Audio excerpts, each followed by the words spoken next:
I have been an artist entrepreneur since I was a young teenager. I have spent my life making my own jobs, and you can too. My name is Kathleen Laziza, and I am the Executive Director of Micromuseum. This series is called Make It Your Own. It is designed to encourage people to use their talents for their own personal economic development. Because in 21st century America, there are no jobs. Nobody owes you a job. You have to make your own job. And this is what artists do every single day. This series is not advocating that you personally become an artist, but rather that you learn to think like an artist. Listen to these artists talk about their experiences. Episode 6, Become a Lifetime Learner.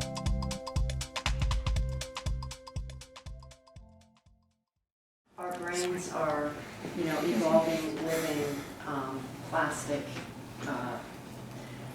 organs. And so in terms of personal evolution, either creating or experiencing artwork creates new neural networks. So it's literally changing your brain. So I think just in terms of what art brings to either an individual or a society, it's literally changing the brain structure.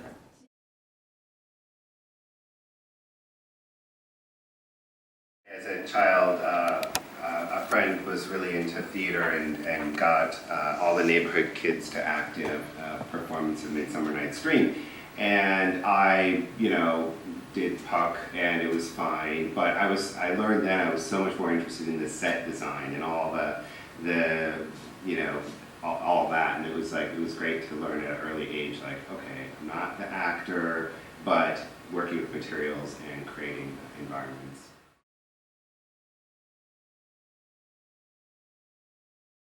She was like the first adult who looked at me really kindly, and I don't know what I said to her because I'm sure I wouldn't have talked about my family life. I'm sure that was something that I kept quiet or I didn't have a language for.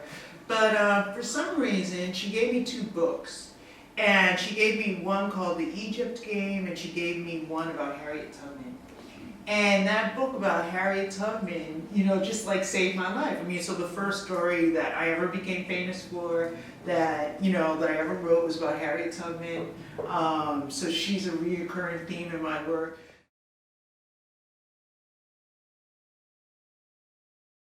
And it was quite a powerful experience. And then he came on stage afterwards at 94, and I wholly lost it. It was just because who he is and who he's become, and the film is almost secondary to the experience of the room that was created by it. So I couldn't help but be caught by his gaze, and he took beautiful photos. At one point, he just smiled while people were sharing things, and just grabbed his little Leica and was taking shots of the audience. And it was just like seeing the artist as such a living, vital creature.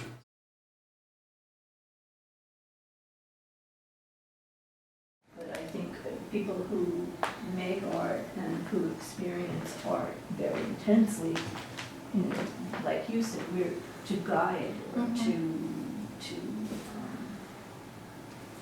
to help other people to see it. If we put ourselves on a stage or we show something or in a museum, then we're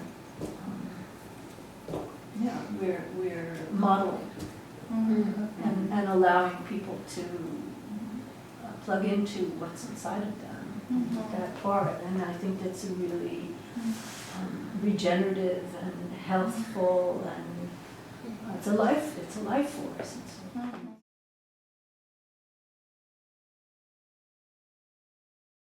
When I first started, I hated being on stage. I hated it with a passion. I didn't like performing at all. You like the creative, not the performance. That's a similarity between you guys. But the weird thing is, I've grown to love it. Yeah. But growing up, I was never the extrovert. I was never the kid. You didn't want to be on stage. Yeah, I never wanted to be on stage. I always dreaded public speaking. you know, if this was like 14, 15-year-old me, like I'd be like I'd probably pass out. Cameras on me and crazy. And it's just weird that that's like where like, life put me on a path where like this became like, you know, like my passion, like you were saying, like, you know, like my livelihood, like everything.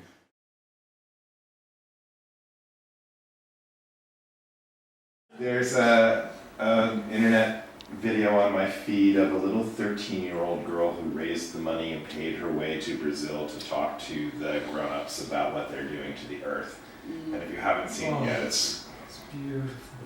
it's really cool. And at one point she says, if you don't know how to fix it, please stop breaking it.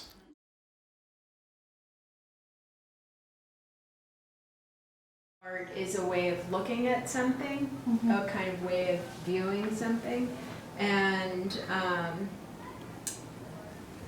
guess just personally I think everyone is an artist in some way. It's part of human nature.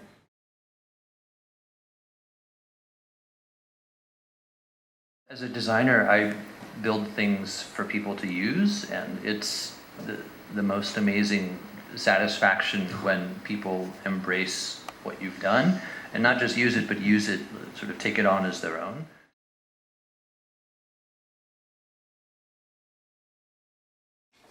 Look, I'm humbled by like when people tell me that, you know, that a song that I wrote like changed their life or something like that. I always think that's like amazing. But at the same time, it's like I don't know. I'm always like trying to, like my favorite song is the last song I recorded.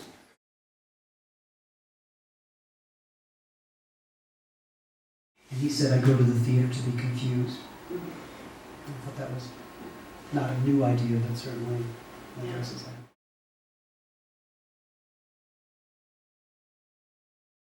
But the truth is that every play I've ever written, I will have that little bit of doubt in my head that it's good or not. Even when the play's over, I'll be like, you sure guys, are you sure that was good? I can do better, I'm trying, you know, but I always feel good, I always feel at least good that it went up. And if my actors are happy with it, I'm happy with it.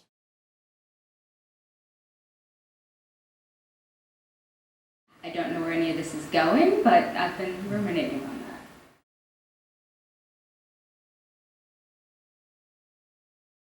The work has been directly inspired by or influenced by life, circumstances. It is now evolved past that, and there are intentional, conscious elements there of where I'd like to see things go. Call it hope. Here are 3 steps to remember. Step 1. Masterful people often put themselves in uncomfortable positions so that they can learn. Step 2. Success is always measured over time. Don't sell yourself short if you think it is taking longer than you wish. Step 3. As you redirect yourself, you will also be redirecting others around you. To learn more about this series, make it your own, visit micromuseum.com.